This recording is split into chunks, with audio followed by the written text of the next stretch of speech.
पर सको ओ मनहु मत गजराज न रखे संगत सो रहे चो हर बर देख विकल पुरवासी सब मिलते ही मही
श्री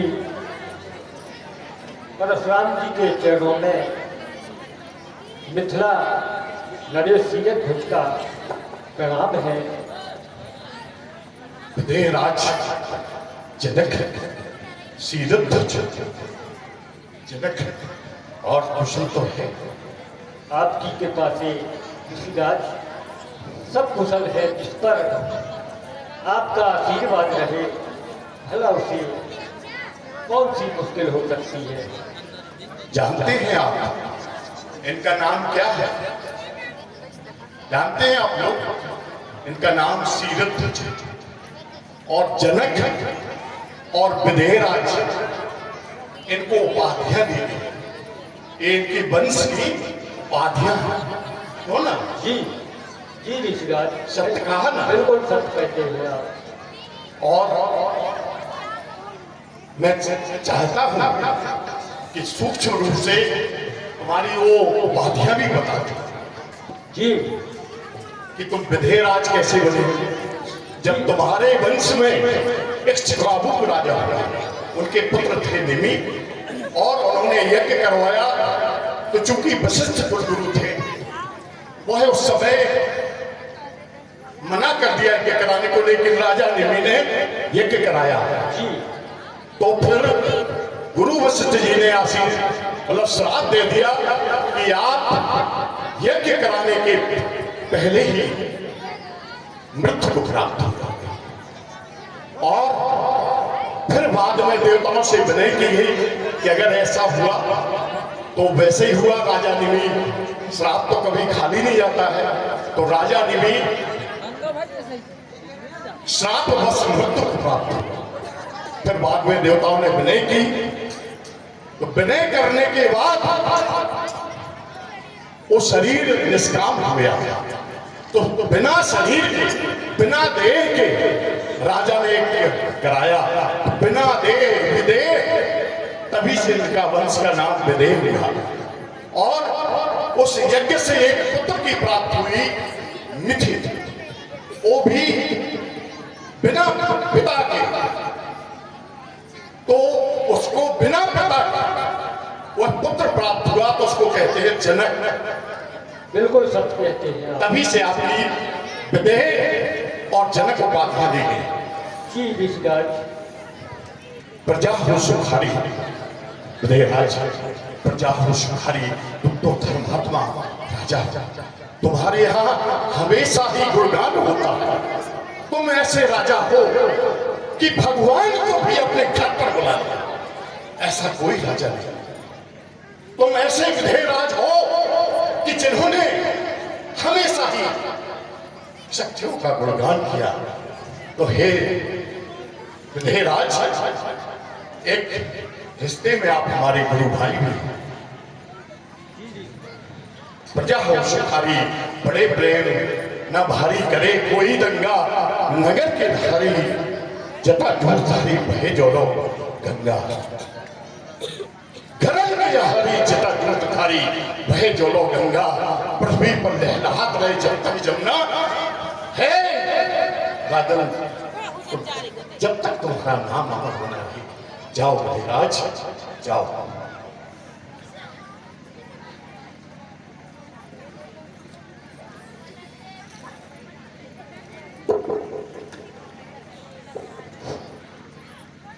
सिय बुलाई प्रणाम करावा,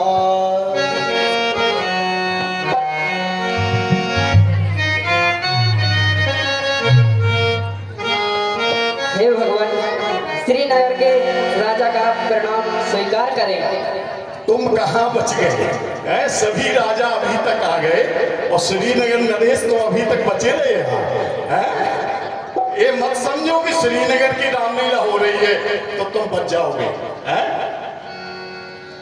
श्रीनगर नरेश, जहां लक्ष्मी का नगर है, और ऐसा नहीं, नाम क्या है? मोहन राय। मोहन सिंह राय कैसे हो गए? मोहन सिंह, देखो सब नेम नहीं बदलना है। तो राजा मोहन सिंह ने आज से 450 वर्ष पूर्व श्रीनगर की स्थापना की थी, और उन्होंने तब सोच लिया था कि कृषि अकेले में भरण पोषण नहीं हो सकता किसानों का, कृषि के साथ साथ उद्योग भी जरूरी है। और आप लोग देखते हैं कि जिसके पास चाहे 100 बीघा जमीन हो, यदि कोई साथ में कोई अन्य आय का स्रोत नहीं है तो किसान अपना जीवन यापन नहीं कर पाता। उस समय इस राजा की सोच थी, उन्होंने मूर्ति कला उद्योग की स्थापना की थी। तो धन्य हुए राजन, ऐसे राजन होना चाहिए। आज तो नहीं तो राजाओं का क्या हाल है, आपको सिर्फ चुनाव में दिखेंगे और 5 साल उनका पता नहीं रहेगा। इसीलिए मैंने राजाओं को आशीर्वाद देना ही बंद कर दिया, क्योंकि आज के राजा आशीर्वाद लायक नहीं है। और पहले के राजाओं की सोच को देखो, जनता के प्रति समर्पण देखो। ऐसे भाव जिन राजाओं में होंगे उस देश का निश्चित ही कल्याण होगा। जाओ राजन, हे राजपुत्र, तुम भरतखंड में भारत माँ की ढाल बनो,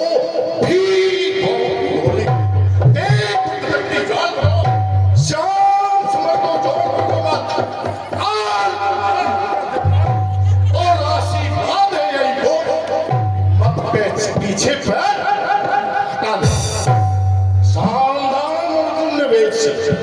का वंश मिटा देना, राजनीति रीत से इसको कभी भुला देना, और अपनी प्रबल भुजाओं से तुम वहीं पे क्रांति मचाता।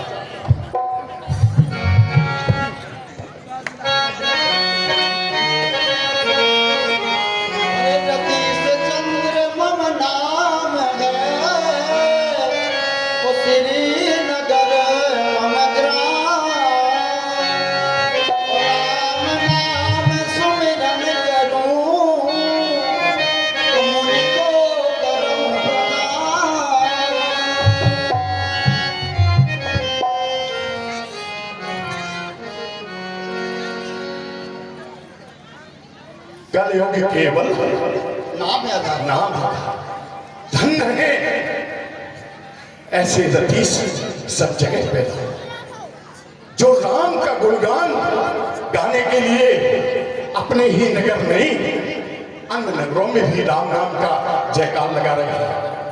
मैं बता दूं कि इस समय हमें कोई पूजन पाठ की आवश्यकता नहीं है। सुबह शाम हम खेती भी कर रहे हैं, हम अपने उद्योग में बैठे हुए सिर्फ राम नाम का जप करते जाओ, आपका कल्याण हो जाएगा। और फिर तो आप राम नाम का गुणगान गा रहे हैं। धन्य है ऐसे रतीश जो परंपरा,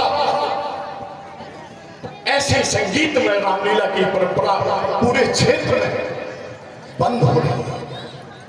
आज आपकी जगह इलेक्ट्रॉनिक्स मीडिया में ले ली, लेकिन मैं कहूंगा, अवश्य कहूंगा, पहले रामचरितमानस का पाठ आप लोगों को ध्यान होगा। हमारे काफी बुजुर्ग लोग श्रोता, बहुत ही प्रबुद्ध वर्ग, नडोरा गांव का बहुत ही प्रबुद्ध वर्ग गांव है और बैठे हुए हर घर में, आज भी कुछ घरों में बजती, ऐसा नहीं। 5 दोहा बच्चे बैठ करके बाचा करते थे, बुजुर्ग सुना करते थे, माताएं बहनें भी सुना करती थी। रामचरितमानस का पाठ प्रतिदिन शाम को होना चाहिए। इससे आप चाहे जितना पैसा कमा लो, चाहे जितना नाम कर लो, लेकिन यदि बच्चों में संस्कार नहीं है तो आपका सब कुछ बेकार है। कई अभिभावक कहते हैं, गुरुजी हम क्या बताएं, हमें समय नहीं मिल पाता है कि बच्चों को देखें। अरे जब अपने बच्चों को आपको समय नहीं मिल पा रहा है तो ऐसे रुपए का उनकी 3 मंजिला बिल्डिंग बना दोगे, लेकिन वो बिल्डिंग कुछ दिनों बाद वीरान हो जाएगी यदि बच्चों में संस्कार नहीं। तो ऐसे संस्कार के प्रतिमूर्ति आपको तो आशीर्वाद ही आशीर्वाद है।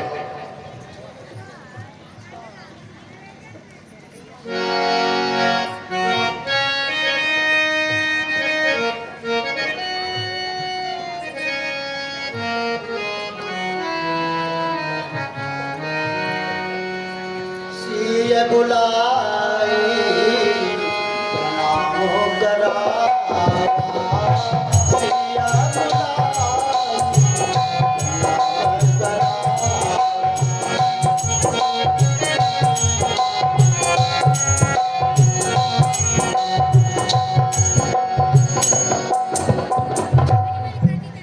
बेटी सीता, इन्हें प्रणाम करिए।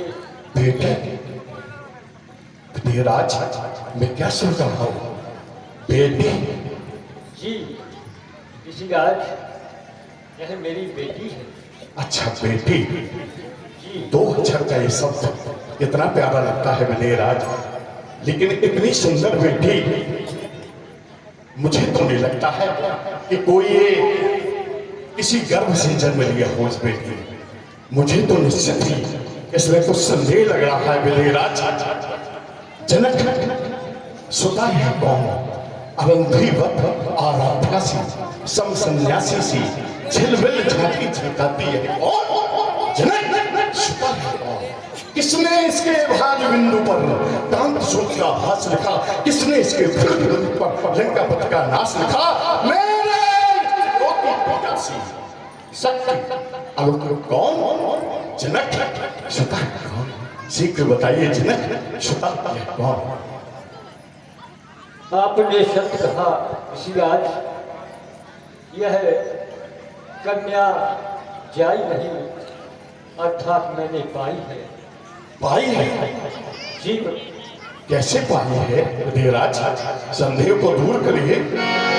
जी, यह बहुत ही करुण कहानी है। कैसी करुण कहानी विधेयराज? जल्दी बताइए, शीघ्र बताइए। इसको कहने से हृदय दृढ़ हो जाता है प्रभु। हे नाथ, आपसे किस प्रकार मैं कहूँ कि ही भांति कहूँ अपने मुख से, यह मैथिल करुणे कहानी बड़ी थक जाता है, थक जाता है ये बच्चे गए जो सुनानी पड़ी। देवता कहिए विदेहरा, चिरकाल तल के वह दशा रही। हे ऋषिराज, बहुत पहले मेरे मिथिला में भयंकर काल पड़ा। फिर क्या हुआ? चिरकाल तल के वह दशा रही। मेरे सुख के सब साधन टूट गए और आशा बनी निराशा में। मानो सब भाग विधाता रूठ गए। हे ऋषिराज, लाशों पर लाशें गिरती थी। मेरा राज शमशान हो रहा था। हे ऋषिराज, छोटे छोटे बच्चे अपने माँ बाप से रोटी का एक टुकड़ा मांग कर मृत्यु की नींद सो जाते थे। प्रभु, अरे बहुत कष्ट था। ऐसी दशा रही महत मिथिला। ऐसा तो विदेहराज आपकी नगरी में कभी नहीं हुआ। मारो की का टुकड़ा दे दो, कर बच्चे मर जाते थे।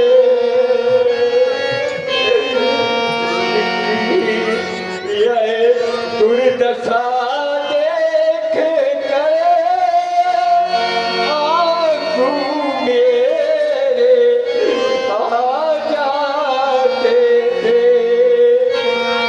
एक साथ मैंने सोचा मुझसे यह सब दशा सहन नहीं हुई और मैंने सोचा कि मैं अपने प्राण को आग दूं, किंतु धन्य है वह देवर्षि नारद उसी समय वहां उपस्थित हुए और उन्होंने कहा कि हर समस्या का समाधान प्राणों का त्याग करना नहीं है, कुछ प्रयत्न करो,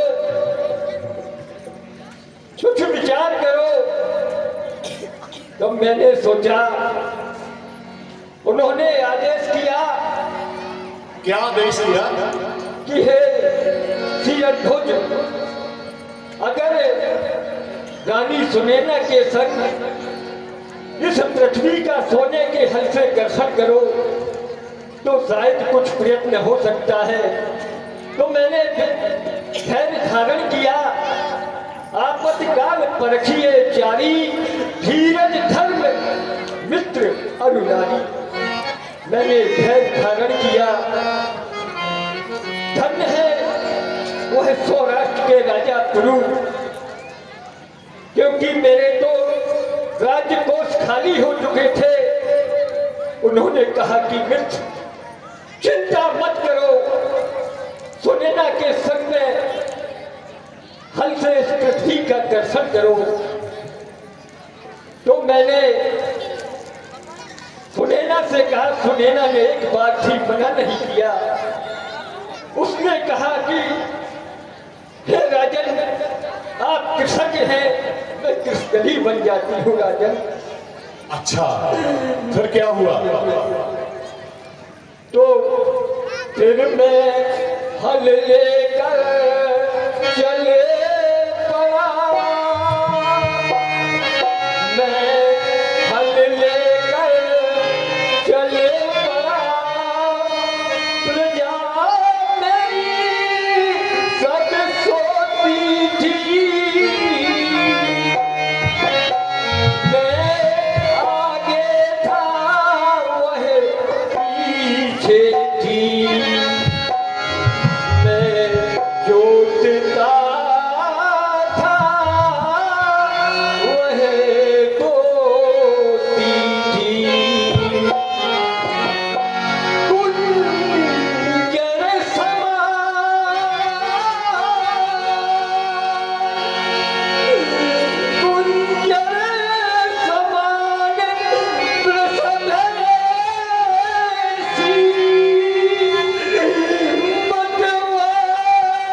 कि चले किसी चलते चलते वह हल रुक गया एक घट में। फिर क्या हुआ उसे जटित सिंहासन पर सुंदर कन्या उस घट में। इस प्रकार से इस बेटी का जन्म हुआ। बस मैं तो समझ गया बिलेराज, समझ गया। ये कोई ऐसी कन्या नहीं है विधेयराज, तुम धन हो कि तुम्हें बेटी मिली, और बेटी जिस घर में होती है वह घर स्वर्ग होता है। बेटी हर घर में होनी चाहिए, और बेटियां ही समाज का निर्माण करती हैं। अगर बेटियां ना हो तो अगली पीढ़ी नहीं बन सकती है। तो हे मेरे सभी श्रोताओं, बेटी बेटा से ज्यादा मानो, और आज वैसे भी बेटियां बेटों से आगे निकल चली हैं। आपने देखा अंतरिक्ष में 9 माह तक सुनीता विलियम्स रह करके आई हैं। ऐसी बेटियां हैं। बेटियां निश्चित नाम रोशन करती हैं। तो हे विधेयराज, और फिर आपकी बेटी तो एक उदाहरण बनेगी। आपकी बेटी तो एक ऐसा संस्कार उत्पन्न करेंगी कि आज की बेटियां जब बहू बन करके जाती हैं तो एक दिन नहीं लगता हुआ है अलग हो जाती है। और आपकी बेटी तो दूसरी मां के कहने पर 14 वर्ष तक अपने पति की सेवा के लिए वनवास तक निकल जाती है। ऐसी धन है बेटी। आपकी बेटी तो बहुत बड़ा नाम करेंगी। धूमजा देवी दयामय, नित नव प्रवास तेरा, अमर हो इतिहास तेरा, अमर हो इतिहास तेरा। व्योम की लाली चमकती जौन हरे, धूम पर गगन पर जब तक टिमटिमाते हैं तारे। प्रलय की भीषण छाओं में न हो नाच तेरा, अमर हो इतिहास तेरा, अमर हो इतिहास तेरा। जब तक शंकर के भानु बिंदु पर रस की शोभा हाथ रहे, जब तक पृथ्वी पर जन्मना जी मंद मंद मुस्कात रहे, जब तक तेरा सुहाग सिंदूर अमर बना रहे, जब तक सुहाग सिंदूर तेरा अमर बना रहे। अरे आशीष दीन सखी हर सा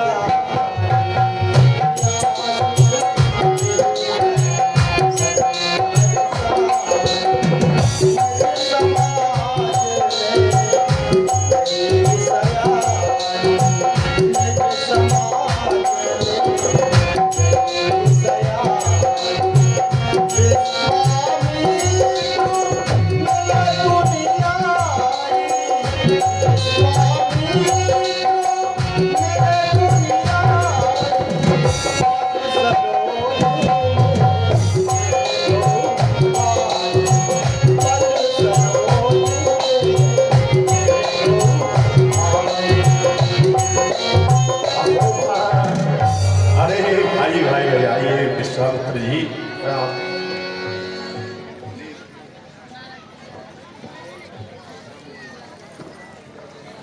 जय जय।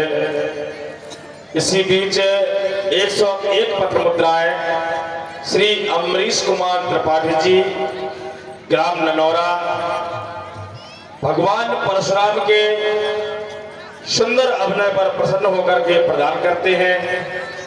यह आचार्य जी है।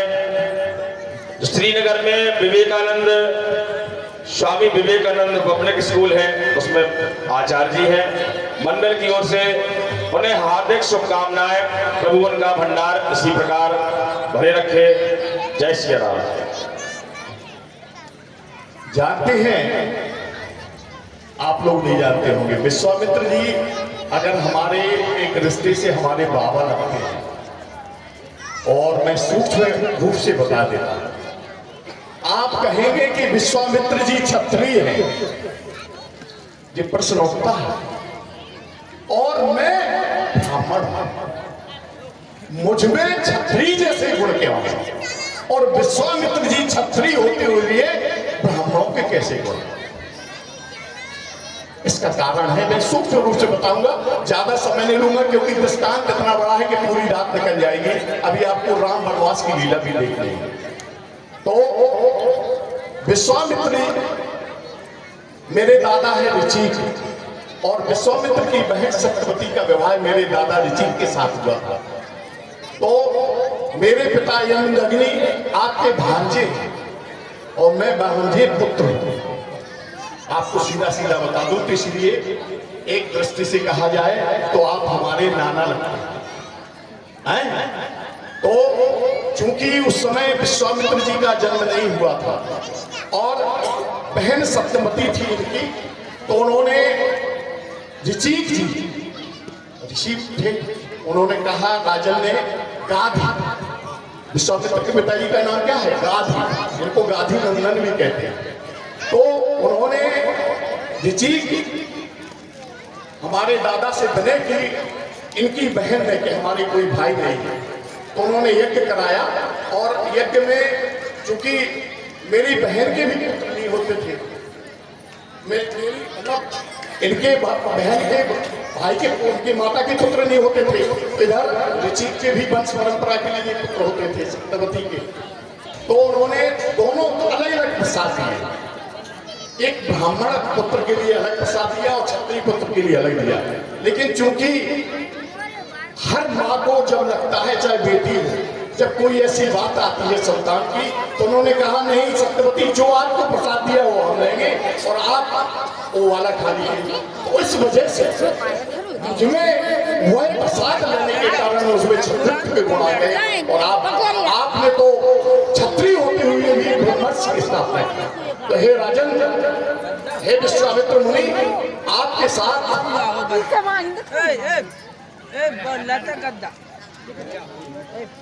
ये राम और लक्ष्मण महात्मा को प्रणाम करिए। राम लखन विराज के चरणों में रत के दो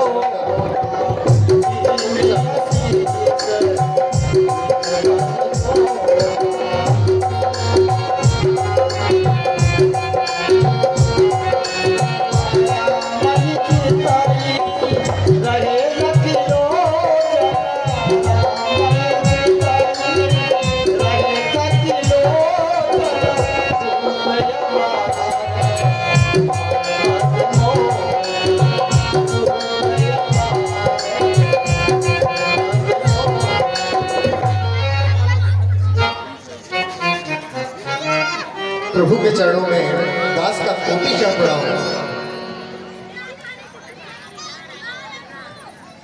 मुनिवर के चरणों में नाथ मेरा वंदन है, वंदन है मेरा स्वामी अभिनंदन है।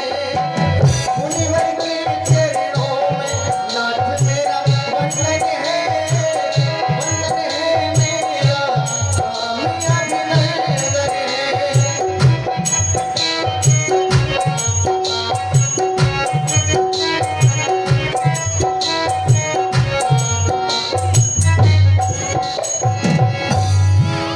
इतनी सुंदर छठा, मुझे तो ये छठा देख करके मंत्रमुग्ध हो गया। श्यामल और गौर वर्ण, क्यों विश्वामित्र जी मुझे शीघ्र ही बताइए। मुनिनाथ बाल दो करके रसी ससी कोट की शोभा बरलक दिखलाते हैं, अचर अमर अविनाशी से दिखलाते हैं। कर्मे बाण सरासन साधे अति बलवान दिखलाते हैं। मुनिनाथ शीघ्र ही बताइए, मेरी शंका को दूर करिए। मुनिनाथ बाल दो करके, मुनिनाथ बाल दो करके। ये जो श्याम वर्ण है जी, ये राम, और ये गौर वर्ण लक्ष्मण। श्याम वर्ण राम, राम और गौर वर्ण लखन। जी महाराज, और ये दोनों बालक चक्रवर्ती सम्राट महाराज दशरथ के पुत्र। दशरथ के पुत्र हैं। बहुत सुंदर हो राम, तुम्हारे बाल काम बनवासी होना अंकित है। पिता मरण और नार हरण का दुख उठाना संकित है। लिखा संग में दुख भाई कर, असुरों संग संग्राम लिखा, उदासीन मन तब से होना, श्याम दया का काम। चलन जियो जुग जुग जियो, कीर्ति लता बर होए, धर्म श्रेष्ठ नित नौ बढ़े, समझ न कोई। जाइए प्रिय धर्मात्मा राम, प्रिय शुद्धात्मा लक्ष्मण, जाइए, यही आशीर्वाद। बहुरी बिलो के विदेह समय कहूँ गायक भीरो, पूछत जान जान जिने या केहू को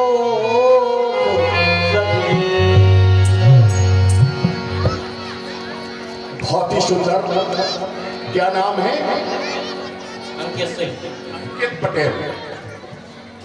अभी से अपने ऐसे संस्कार कि जहां पूरे गांव को कृष्ण और राम दोनों लीलाएं दिखला रहे हो, जहां एक कृष्ण प्रेम की लीला दिखलाते हैं तो वहीं राम एक मर्यादा की लीला दिखलाते हैं। धन्य हो ऐसे पुत्र। और यही आशीर्वाद है कि यह परंपरा नित्य प्रतिदिन हर वर्ष परंपरा लागू करो, भगवान तुम्हारा कल्याण करेंगे। ऐसे ही राजाओं को मैं आशीर्वाद देता हूँ। जाइए, बोलिए भगवान परशुराम की जय। बहुरी बिलो के विदेह सन कहूँ गायक भीरो, पूछत जान जान जिने या केहू को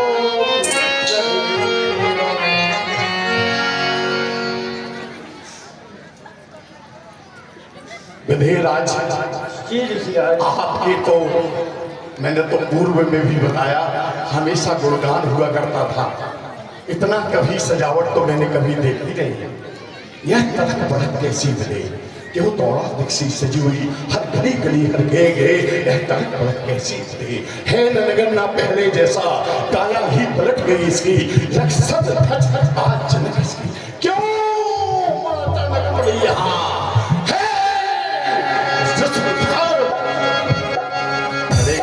यह तड़क कैसी मिले, कैसी है कहो क्या कारण है। यह भारी भीड़ भाड़ कैसी, यह विशोर सा कैसा था, वीरों में छेड़छाड़ कैसी, बताइए शीघ्र बताइए। जी ऋषिराज। ये हूँ मुनिराज जो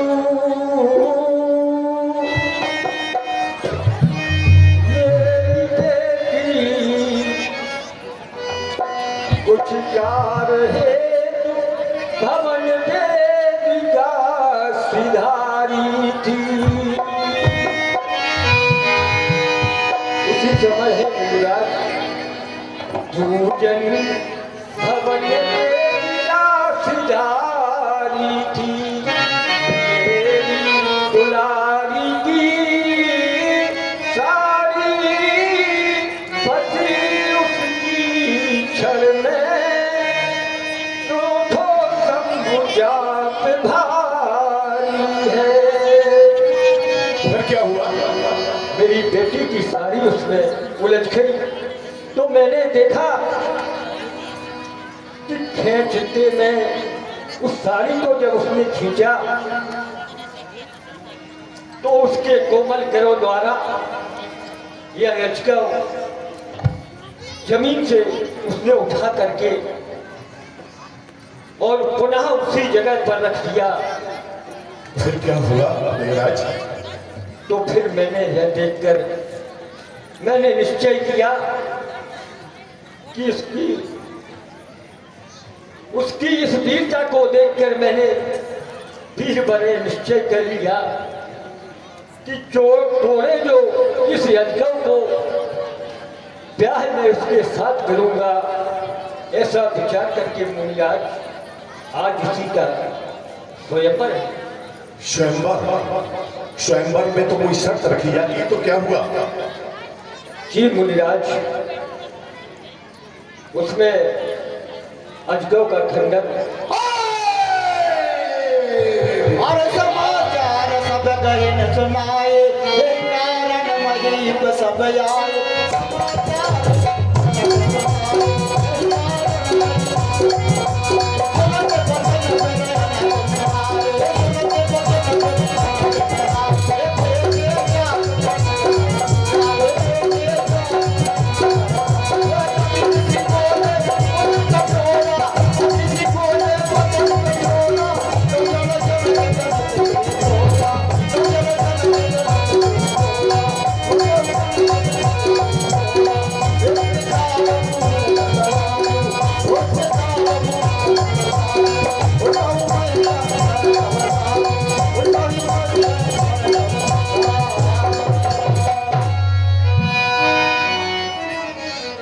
बुढ़ेराज के यहाँ जहाँ हमेशा, अभी मैंने पूर्व में कहा, हमेशा सत्संग और अच्छे वचनों का यहाँ पर हमेशा गुणगान होता था। लेकिन जो कभी मेरे प्रभु शंकर के हाथ में रहता था कि शोभा बढ़ाता था, कभी मेरी माता पार्वती की गोद में खिलौना बनकर खेला करता था, मेरा प्यारा अजगर कहीं गजानन और खजानन के साथ हिमालय में खेला करता था। आज इस प्रकार से खंडे डला। मैंने कभी नहीं सोचा था, आप लोग भी जानते हैं, चाहे जितना पापी हो, यदि उसकी मृत्यु हो जाती है तो कम से कम 4 लोग उसे कांधा देकर पिता करने जाते हैं। तब भी यदि उसी का एक ही गुण हो तो उसका गुणगान करते हैं। लेकिन बुढ़ेराज, मैंने ऐसे आप तो गुरु भाई हैं, इस नंदीगढ़ खिलौना को इस प्रकार से पड़ा हुआ देख करके मेरा मन विचलित हो गया। हे भोले भंडारी, आप क्या कहेंगे? आपके शिष्य के रहते हुए भी ऐसा खंडन कर डाला। मैं नहीं जानता था कि इस जनक में जहां पर ऐसी परंपरा रही वहां आपका ये हाल होगा। अरिगण खालत जगत को मम प्यारो धर्मों को चलोगो, जब तक राखो गाँव न निहार पाओ, जाते हमारे खंड खंड हुई गो, जाके भैसे राक्षस संकेत होते, हाय गणपति खिलौना कितको चलेगो। शंकर गुरु पूछेंगे, धनवा किते पुत्र, हाय नंदीगढ़ चारण हार कितको चलोगो। हाय नंदी चारण हार को चलोगो। अधीर से बोले बचन कठोरा, अधीर से बोले बचन कठोरा,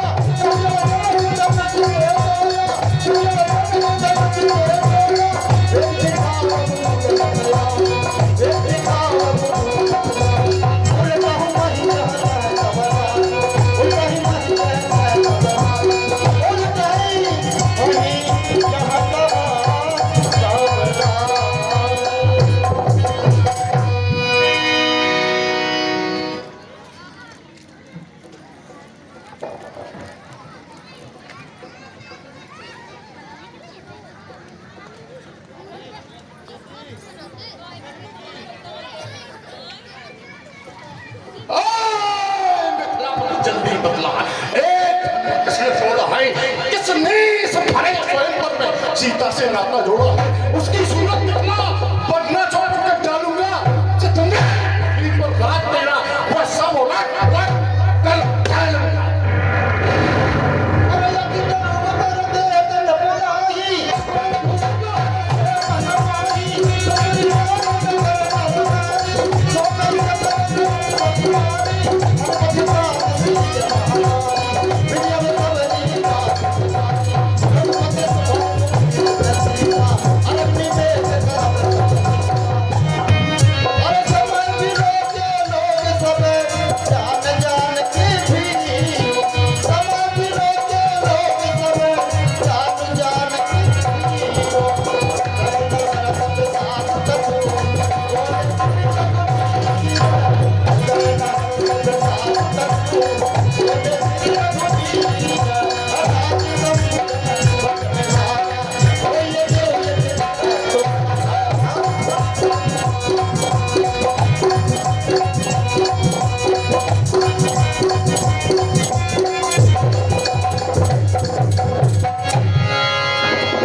हे देवता, कि नाथ संबोधनु भंजनिहारा,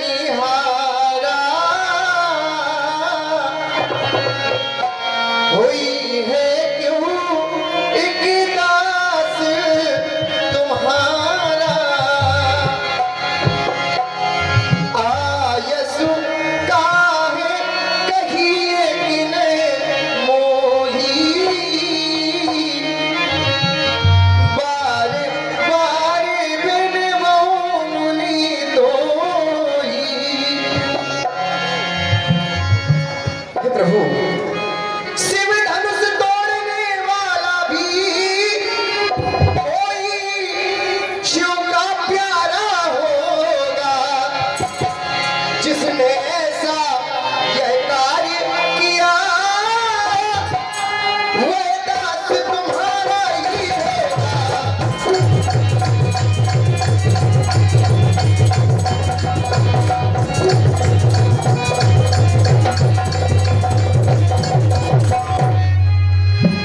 हे मुनिवर, जो कृपा पात्र है गुरुओं का, वो कभी किसी से डर सकता है।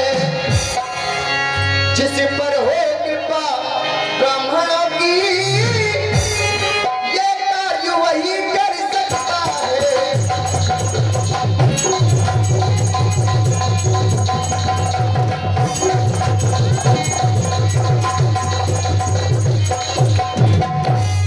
राघव, जिस पर आपकी दया एवं कृपा होगी वही इस कार्य को कर सकता है। अच्छा राघव, जिसकी कृपा हो, क्यों व्यास जी? अरे सेवक सो जो करे सेवकाई। सुनो, व्यास जी क्या कह रहे हैं? सेवक सो जो करे सेवकाई, और अरे करनी करी करी लड़ाई। जो सेवा करने वाला होता है वह सेवक होता है, और जो अरे दुश्मन जैसा काम करे सो अरे करनी सो कभी लड़ाई। सुनो, अरे सुनहु राम जय सेवधन तोरा, और सहस बाहु समन तोर। सुनो, सुनो राम, सुनो राम, शिव धनु जिसने तोड़ा है वह और कोई नहीं, सहस भाव सो सम रिपु मोरा। सहस भाव के समान मेरा शत्रु है। अरे सो मिलेगा बिहाई समाजा, सो मिलेगा बिहाई समाजा, तुम्हारे समाजा, सो मिलेगा बिहाई समाजा,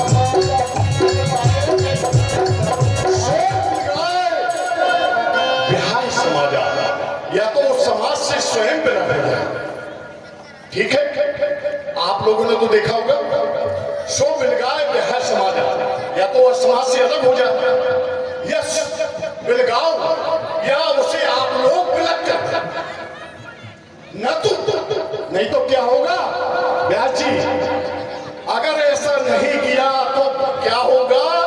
न तुम्हारे चाहिए सब राजा। और इसके पूर्व अभी रामचंद्र जी ने बहुत ही ढंग से परशुराम जी को समझाया। मैं अलग हट के बात कर रहा हूं, ये तो अभय परशुराम था। मनुष्य को जब क्रोध आ जाता है, क्रोध में बुद्धि छीड़ हो जाती है। एक ही चौपाई में प्रभु राम ने परशुराम जी को बता दिया। आपने सुना, नाथ नाथ किसने? पर ब्रह्मनाथ ने क्या कर डाला? खंडन हारा, शंभू के धनुष का खंडन कर डाला। किसने? नाथ। और उधर ऐसा नहीं, चौपाई रामचरितमानस की एक एक चौपाई आप चाहे जितनी बार अध्ययन करेंगे उतनी बार ही आप अनेक अर्थ पाएंगे। कई बड़ी बड़ी संस्थाएं शोध करती हैं, कई हमारे विद्यार्थी इस पर शोध करते हैं। जितनी बार पढ़ते हैं धन्य है ऐसे प्रभु भक्त गोस्वामी तुलसीदास जी, मैं उनको सादर नमन करता हूँ। और दूसरे खंड में क्या कहा व्यास जी? अरे सो बिलगाओ नाथ समुदन मनन हारा, हुई है क्यों? उनमें से आपकी दास तो वैसे कई है, लेकिन कौन? एक। और एक माने क्या होता है? परब्रह्म परमात्मा। वह कोई दास दूसरा नहीं है, वह सब परब्रह्म परमात्मा ईश्वर है। तो राम ने, लेकिन विश्वामित्र, लेकिन परशुराम जी को क्रोध था और क्रोध में उनकी बुद्धि छीन हो गई थी, इसीलिए लोग समझ पाए। और राजा के लड़के तू मुझको नहीं संभाल रहा, मुझ जैसे क्रोध के आगे क्यों आके लाल निकाल रहा? श्री महादेव का महादेव अत्यंत अनुपम वचन। हे राम सुनो, सेवक है जिसका सेवा ही जीवन है, जो बैरी जैसा काम करे वह स्पर्शे का भोजन है। हे तो इस की डोरी में, इसीलिए बरसन याद है आई तिनका जोर। अरे सोना मुनि बचन लखन मुस्काने, और भोले पर से धरही अपमाने।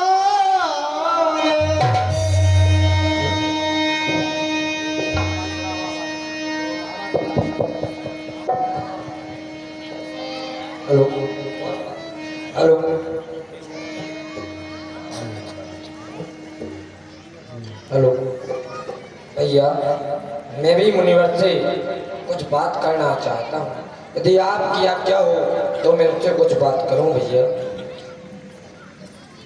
बिल्कुल भैया, अनुज लक्ष्मण जाओ, किंतु रघुवंशियों की मर्यादा को ध्यान में रखते हुए बात करना।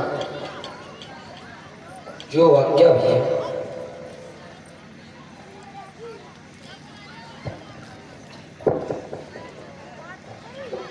अभी अभी आप सब लोगों ने देखा परम पूजनीय सिद्धे महामुनि परशुराम जी की बात सुनी।